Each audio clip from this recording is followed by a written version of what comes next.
resetting skill cannot be affected by all the resetting skills. So you cannot just keep resetting people's skill. But in this game, I can do that at the first turn 3 times in a row. Like, it's just way too complicated for a casual player to give 2 shit about. Every 4 turn, that enemy is gonna self-cleanse all debuff I put on them. And every 8 turn, that thing's gonna have unlimited cooldown. Over there, that guy will life leech every turn. Like, oh my god. Honestly, bro, like 95% of the player base be like, fuck this shit, I'm out. We have a very special guest today. We obviously have been having a absolutely amazing beta so far. And there's been a few of us that have actually been making content. And I wanted to actually take the time to highlight some of those creators that have been taking their precious time to give some thought and consideration to what this game has to offer. I welcome the infamous, the Omega, the almighty SeanB. Thank you, everybody. Thank you. What's up, man? Is this the part where I say I'm Batman? Yeah. Literally. Omega that got beaten by Zox in the tournament. Yes, I am that Omega, bro. Oh my god. Omega lure. You know, that's the Omega that I am. Dude, that was the funnest match for me the entire tournament. Really, really appreciate that. So yeah, man, just, you know, you take over the floor real quick. Just let everybody know what you do, what game obviously you're from, and how you've just been kind of feeling a little, you know, so far with Etheria. Hey guys, I make Summoner Sword content on YouTube. This ancient gacha game that you may have heard of. Very similar to Etheria Restart, turn-based, a lot of fun RNG in between. I'm looking forward to Etheria because I've been playing Summoner Sword for like, what, 10 years now? So you can't eat the same thing for 10 years, and when something is similar but tastier showed up, I am very much looking forward to Etheria Restart in the future. I played in the beta, I got sponsored by them to play a little bit as well, and I played in the tournament, got beaten by Zox, very, very fun. Yeah. Dude, I think you're gonna mention that every time you get, every chance you get on. Hey, listen, it's all right though, because I'm pretty sure after this experience, you're gonna beat me every single time from here on out, you know? Just pull your weight, bro. Yeah. Get my revenge, bro. Revenge Take matches. all that shell and modules, and what are you, huh? Yeah, basically nothing at that point. So I mean, okay. So honestly, let's start from the beginning. I know like a big thing, the game you come from is much more developed. There's a lot of like things as far as like things that expedite the process. So how do you feel, at least with jumping in, kind of going through the beta? How do you feel like that is for players currently in the current state? Like, do you feel like there's some tweaks that need to happen? Do you like the initial like playthrough loop, like so far in the game, or there's some things you would like to see changed? I think for the story part, right, where you kind of walk around and you ambush the enemy, it was fun, but it felt very unnecessary. Like, you don't really gain anything from ambushing the enemy, from what I can notice. Like, you don't get extra buff, debuff, or first turn advantage, or whatever. It just felt like an extra step that they put in between so that you can get to the battle, which didn't really feel exactly very satisfying. But I guess that's something they can do in the future to make the story mode feel more engaging, because right now it just feels like something that you have to walk through to get to the, oh, okay, I get to the farming part now, I can start farming. But the farming part wasn't that bad, because I noticed that they allow you to autoplay. You can turn the autoplay, kind of minimize them and do other things in the game, which is something that is very amazing, because nobody like, who in 2025 want to watch their autoplay? Like, come on. Yeah, nobody. Nobody. Okay, like I think the earlier impression is not that bad in terms of quality of life. Now, was there a specific character? Who'd you actually pick for your directed summon, which is the initial guaranteed summon? What was your thought process as far as like, you know, going into the game, starting out, and do you feel like you actually had some success with like your progression so far? I think to foolproof your early game pick, always pick a support unit, because they will last longer than any damage dealer, because damage dealer tend to get power creep very fast, because there's always going to be a better, stronger damage dealer that get released over time to make you spend money. So pick something that support your team, not necessarily a healer, because I think they are very good SR healer in the game as well, which is a nice thing. I picked the Fox Lady though, because I'm a horny young boy, so that's a problem.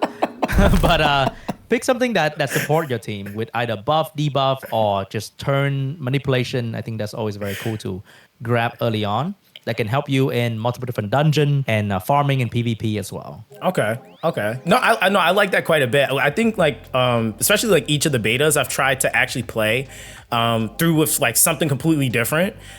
Just because I feel like that's something that I find to actually be a really cool like aspect about like Summoner's War, for example, is that there's like a lot of different options, right? Like, so if you don't have certain things, like if you get something, there's like a way you can make it work.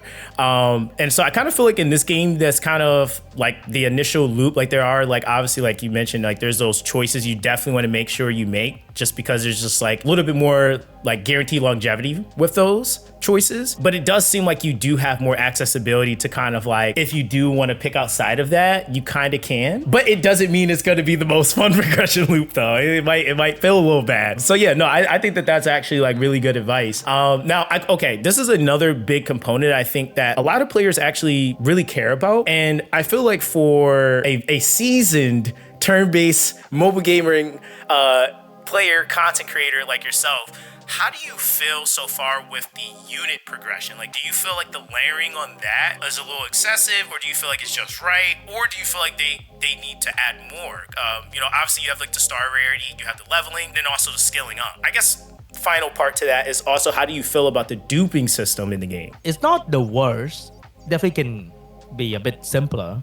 Yeah. But farming for progression is not that bad. I think to level up a skill is not too bad, because you can farm for that as well, even though the stuff for the SSR can be a bit rarer, but it doesn't mean that you have to spend money to max out your SR character, which is a good sign. Yeah. For the gear, it's definitely going to be very complicated with way too many set in the game. So that can be quite a challenge, because we have gear, we have main stat RNG, substat RNG.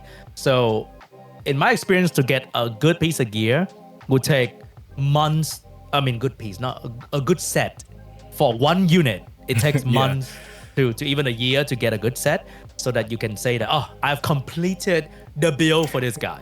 And then I can move on to like maybe complete the other build.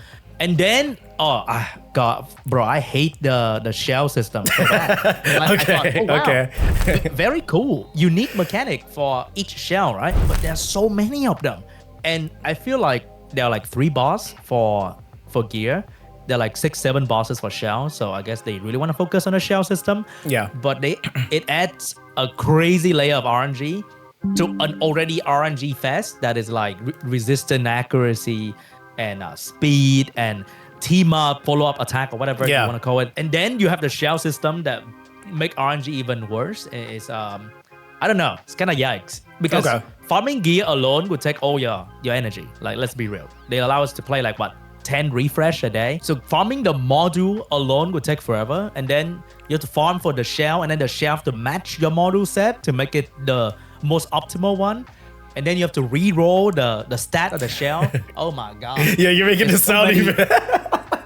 Like, come on. Yeah. They can just take away the shell system like altogether. Like, just take that shit away. Or if there's a shell system, give me the most basic, maybe a bit stat bonus, maybe give me like 5 more speed or whatever, just some of the most basic things.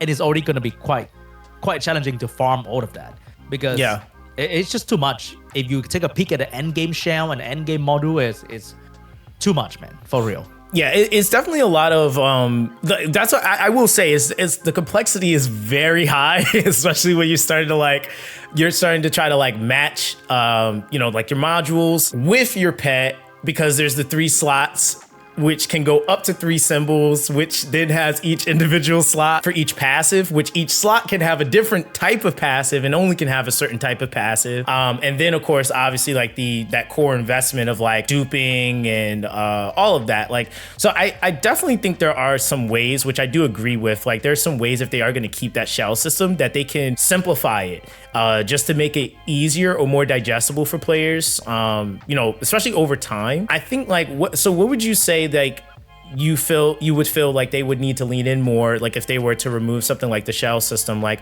would you say like just have it purely on the characters at that point? Because I think what the shell system kind of does as of right now is it like takes the character and then like almost amplifies them to a whole different like to almost like in a sense it can almost give them a completely different ability in a way where like characters like now can't fully be cleaved. For example, with like I think we seen in the tournament we had Lighthouse, and like if you tried to cleave that, it was like, oh, that's over 25% damage, so give me that back, you know? Actually, I think that's actually a good question. How do you feel about the current meta with the shells then? Because I think that was a clear showcase of like how impactful shells can be, even more so I felt like than like just the units, to be honest. So in Summoner's War, right, there are certain characters that are really strong, but they are sort of balanced in a way because they need to rely on other character to have certain ability. Like this guy's a very great damage dealer, but he's just gonna die or get debuffed. But in this game, oh, you know what? You can't debuff this guy. His shell is gonna cleanse every debuff anyway. Huh? So now he is a damage dealer that is unkillable and deal insane damage. It's just mind-blowing in a way that you can do that. Or there's another character that can reset, like Doki Doki, who can reset the teammate skill, right? Yeah. But in Summoner's War, it's balanced in a way that resetting skill cannot be affected by all the resetting skills. So you cannot just keep resetting people's skill like forever. So you can have skill 3 on unlimited time. But in this game, forget about that. We have a shell that just gives her the chance to do that twice in a row. Oh my, the enemy now use skill 3 5 times in a row, whatever. I'm like, what? What is that? Like skill 3 with long cooldown, that is the balancing part, right? Like it's a skill 3. It has long cooldown. Makes sense. But in this game, I can do that at the first turn of the battle 3 times in a row. Like the like what do you need skill 1 anymore where you can spam skill 3? Like shell makes no sense, man. No, honestly, I think that's fair. I genuinely think that's fair. Because it is, I think the shell you're talking about specifically is the Codex of Magic. It basically like just makes it to where any skill you use that has a cooldown, it just completely nullifies the cooldown, and so you just can like rotate a team like with a CC, for example. Like I think that's actually what made like units like Obel so oppressive, or even Lilith, for example, because like if they didn't lock you the first time, they're probably gonna get you the second time because they get that extra chance basically. What? Yeah, and so I will say I think that's definitely something which is kind of interesting from like the CBT before this one into this one. The issue I felt like we had more so there was that there was more cleave, very like get deleted off of the map, versus like this was like the complete polar opposite, where it was like really long, really slow. It was like more stall comps. You kind of seen more. That's another problem, right? There were many buffers and healers and revivers, and there were like one AoE heal block guy. Oh, pre-ban. Every game. Oh, never mind. Can't heal block you now. Gotta watch the game for 20 minutes. What do I do? Yeah. Oh my god. Yeah. They need to stop letting us pre-ban the same unit every round, and we need more option for like buff strippings and heal block and stuff like that. I think that's 100% fair. So there was actually a character I tried in the tournament. I think it's a Sutomu. He's Obero's brother, and he was like one character I didn't see anybody using, but he had like buff block in a skill 3, he could buff still in a skill 2, and he actually has some really good damage. But it was just kind of like that. I always say it's the term meta is metaing basically. So everybody was just like, nope, these are the core picks. I'm playing those. And so I really think that's something too. I think like with the viability of units, that's going to be like really important for the game's longevity. Is like as they are diversifying and adding more units to the game, you want to continuously see their expansive like choices and like what someone can use. I also think that kind of like almost coincides with what you were mentioning before with like the shell system and like what you have to be aware of, because my chat was like actually asking me like how like what are you thinking about when you're actually looking at a opposing team.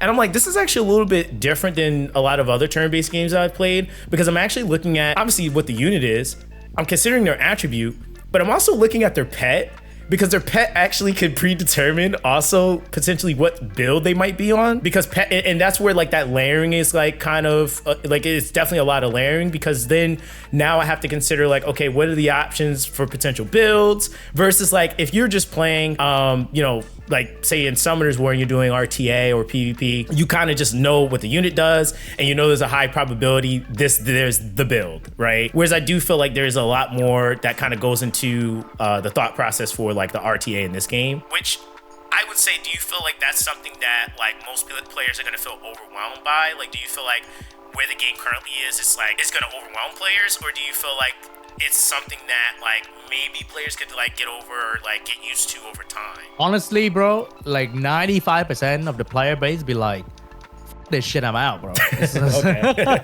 too complicated, because like you don't know what shell they use until you actually see them walk into the battle, true. right? Yeah. Oh, and then the shell's like super small, right? You're like, oh, what the fuck is that? Yeah. You know, and then there's so many of them that do different things. So it's just way too complicated for a casual player to give two shit about.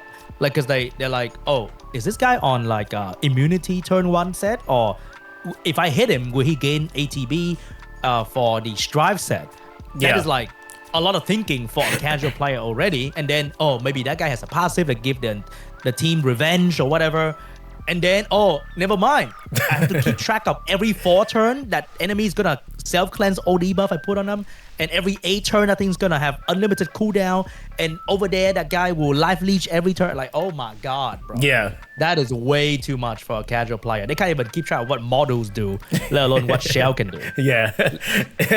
Yeah, it's definitely something that I feel like with the game, with that feedback especially, I feel like that's something that they're going to be looking more into, especially like with the performance we've seen from the most recent RTA, to like just kind of balance out things so that each preferred play style just kind of works better. And players are able to have a much better experience. I would say, like, you know, gatewaying into the next thing, as far as the characters, I know like a really big like selling point. I know like in Summer's War, for example, I think even E7, they do like a lot of collaborations where that collaborations.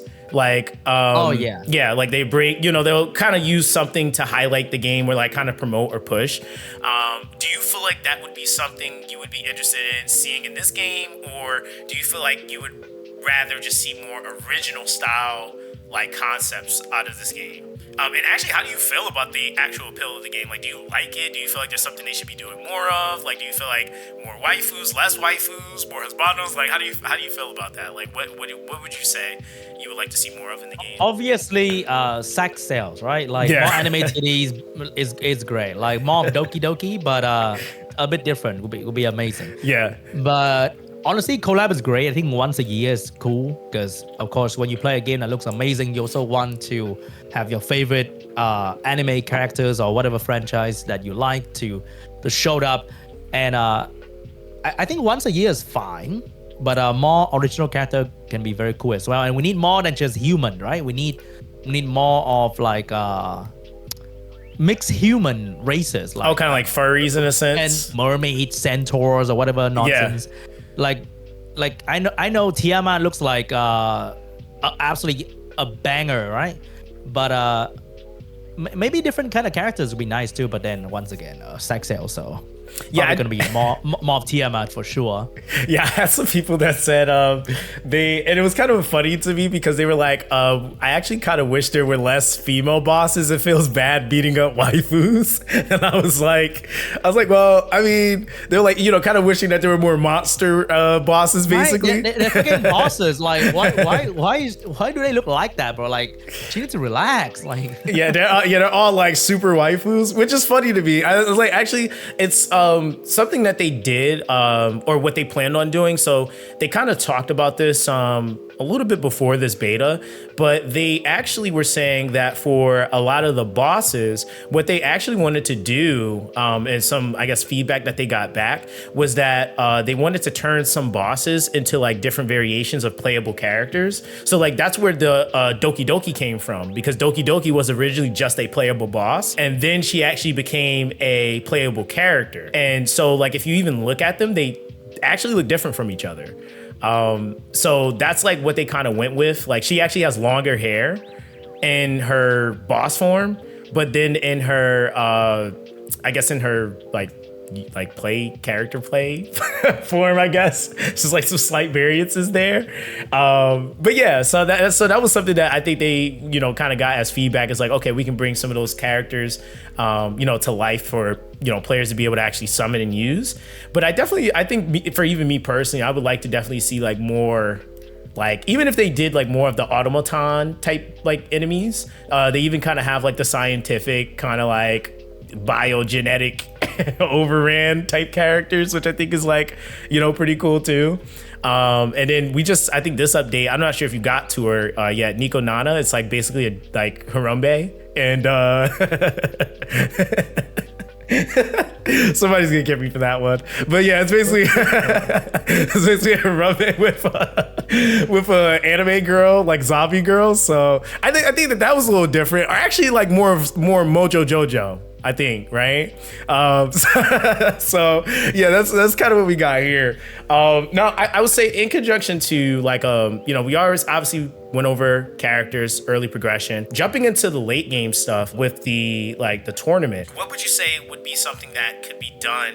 Like, did you like the setup with the Swiss style, like the pre-bans, you know, the 2 pre-bans, everybody kind of having the opportunity to face, you know, a different person? Have you like experienced something that you felt like would work better, you know, coming out of Summer's War, which I know like they run like tournaments and stuff like that? How did you feel like with that whole setup, like how that ran? I think first and foremost, they don't have like a timer in the actual match where HP go down and attack go up, so that you can sort of soft counter ultra bruiser meta like that, because you end up with match that take 20 minutes of each team has 3 healers and buffer and just kind of take over one another and never really ends, which is kind of lame. So we need to probably do something about that to encourage the match to end in less than, I don't know, 5 minutes. Like that's already way too long. Yeah. Because drafting already takes forever. I think for casual RTA, as in like the actual RTA in the game for a player, we need to have like we need to start up with 1 pre-ban. And that's it. I think the simpler it is for to start the game, the better it might be to like not overwhelm people with too much strategy. Yeah. Because you start out with 2 pre-ban, because we are playing with a dev account, right? We have every unit in the game, so it's like you don't think too much about it. Oh, he pre-banned two of my unit. I have like 20 others. But for a normal player that starts his game in global launch, they're gonna have like 5-6 character for RTA. Yeah. You cannot start a game with 2 pre-ban, right? You start with like, you may not even start with any pre-ban at all, which is also not a huge deal. I think for competitive match, 2 pre-ban and then ban protection it's not a bad idea. Make it very complicated and try hard. But for a viewer watching the tournament to see if they want to join the game and they see that, oh my god, fucking RTA has 2 pre-ban and ban protection. Like, I don't want to deal with that. What the hell? It's so complicated. Yeah. Right. So yeah, I hope the actual RTA will be a bit simpler, so it encourage people to play, because RTA is a very intimidating thing, right? In a game like this, where you play, when you build team, you are mostly fighting AI, right? For normal arena, classic arena, you're also fighting AI, so you are trained to think you win most of the time. Yeah. And then you come to RTA where you win at best half the time. All right. Then people be very discouraged to play RTA, so they need to make it not as complicated as what the tournament looks like. To be honest, that'd be great. No, that's 100% fair. I think that like the biggest thing is that, right? Like, because I think it's kind of like the idea that like, and we kind of talked about this a little bit. It's like, you know, like spenders are gonna spend, the sweaty are gonna be sweaty, no matter what the system is, right? Like that's what they're gonna do. But I think for a vast majority of communities, the bigger portion of the communities tend to be the casuals. And so like that is like a very, very huge aspect of engagement that you want to make sure you're maintaining, because they're going to be the vast majority of players that would be, you know, essentially playing that essential game mode, which is like, I think that's a like very, very big point. And I feel like even from like experiencing the RTA, it was definitely like, considering all the layering, I definitely think that it's a very big learning curve. Like that's something I don't think players need to see anytime soon, because there's just so much that they would have to get through first, like just really to feel comfortable with the game. And I feel like, yeah, the more that they're able to simplify that, the better players will be in the game, and like they'll feel more confident essentially, like with like learning the kits and even like what shells do and stuff like that. So I feel like so far from like what we got, basically simplifying the game, right? Like that seems to be the biggest consensus here. It's like, don't make it too complicated, because it's like, yeah, you want to do something different in the market, but you also don't want to overwhelm players, which I think is like, is pretty fair. So I think for me, something I wanted to ask you, so far from what you've seen, okay, who are your top 3 characters currently in the game? Like, what characters do you feel like you would like want to formulate teams around? Like, whether it be PvP, PvE, like it doesn't matter what game mode it is, but like what would you say those 3 units are that you would like to build teams around, or you just really like? I think Doki Doki is definitely top 1 because she's just absolutely broken in a turn-based game where you can spam skill 3 every turn like this. Like, it's unreal with this unit. It's crazy. She just make your team goes turn after another, and they keep using their biggest skill. It's just OP. Yeah. Way too good. The best healer probably was the 4-star Saria. Was that her name? Oh, Sania. Yeah, Sania. Yeah, the one that heal and cleanse. She wouldn't die. She just would not die. Yeah, I was playing a team, and then I killed almost all of them, and then she took a turn, revive, and then heal everyone back to almost full, and I lost. Lamau. Oh wait, are you talking about Sania or Biotin? Wait, no, but she was a lower rarity, no. So Sania, it's Sania. The SR, because she could revive, and when she turn, she also healed the revive unit. Oh, yep, that's Sania, yep. Yeah, so it's pretty crazy. So that's the top support for me in terms of healing. Okay. For damage, I think, what damage did I really like? I think Rahul was very underrated in my POV, right? I thought, defense skilling, like, who cares about that? But when you actually play with and against him, it's kind of fun. He never dies, and he deal a lot of damage, and he defense breaks skill 1. So and then his skill animation is just wearing a mask, and he look fucking badass. So that's cool. I think that's actually like, for those choices, Sania, I feel like I felt like she was good, but I was like, man, like I feel like actually being able to see her in a tournament, I was like, wow, this is actually a really impressive reviver. Like she's kind of a pain to deal with. I think for sure Rahu, a lot of people I think at first was kind of looking at it like, defense scaler, like you mentioned, like he's not gonna really do much. But once you actually kind of look at like his build, and like he's a fairly simple unit to build too, I feel like you're kind of almost safeguarding yourself because you get that tankiness, but you're also still increasing his damage. He does give himself a defense up buff too.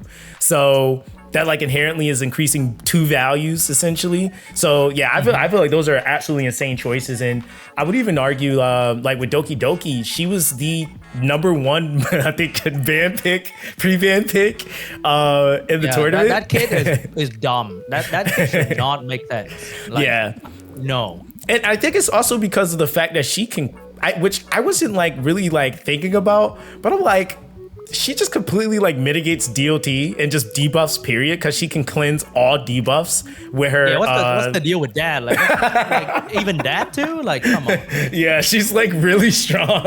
So yeah, I completely got why people were just like, yeah, she got to go. Now I will say, how do you actually feel about some of the newer units, like the Veronica? We obviously had Hoyan, which was like the execution unit, like basically like completely making sure that revive just couldn't work for those specific units. I think who else did we have? We had it was Hoyan. Oh, Silence. Yeah, Silence. Yeah, I think it is. And then Dorothy the Wisher, I seen a little bit. I think I seen you use Dorothy the Wisher. I feel like. Yeah, I thought she was good, but wasn't that good. Yeah. Celine was ass, bro. She was cheeks. Nah, not it. But Hoyan though. Hoyan surprised me. I thought, Hoyan was another damage dealer that's like a glass cannon kind of thing. Yeah. Until I forgot to really look into her kit, and then I tried to kill her, and then she Uno reverse card me, and like, oops, your unit's dead now. Bye-bye, and then she's alive. Like, what? Yeah. So that was a pretty fun interaction that I got destroyed by Hoyan. Veronica was definitely top tier. It was created to counter the ultra buff meta by stealing buff and spreading for the team. Yeah. And as an HP bruiser type, she was very fitting for the meta and counter the meta at the same time. So she was first pick and also pre-ban a lot as well from what I was seeing. So that's cool that they are self-aware of what the what kind of monstrosity that they have created in the game and trying to counterbalance that with newer unit. So I hope if they're aware, then they need to do something about it and relax with the bruiser meta, man. Nobody want to watch a 10-minute turn-based game, bro. Like, chill. Yeah. So I guess that kind of gateways into the final thoughts here. I feel like if there was anything like you would say would be like the biggest takeaway that you would want the developers to really take away from this interaction and just the feedback that you're given, essentially what would that be? I mean, there was a lot of feedback already. Yeah. Oh, one thing that really grinds my gear when I was playing was they only let you see like 3D buff in front of you, right? In front of you on the enemy team, like 3D buff or 3 buff or whatever. You have to click on the buff icon to like see the whole list of debuff that they are suffering from or the buff that they are having. Mm-hmm. And for your own team, you have to look at the left corner, right? But then I'm trying to look at in front of me. I have like 30 seconds to make a move.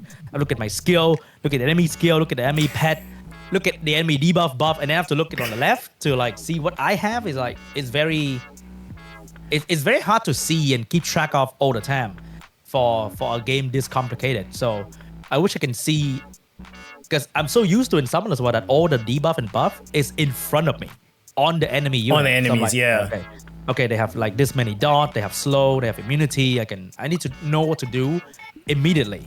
But having to click on the buff, oh god, there was so many clicking in between just to see what the hell's happening in the battle. Yeah. It was rough, man. Especially for someone who's newer to the game and not knowing what all the buff and debuff are. Yeah. It was a pain in the ass to like keep track of all that and the cooldown and the shell and all the things in between. Okay. No, that's completely fair, man.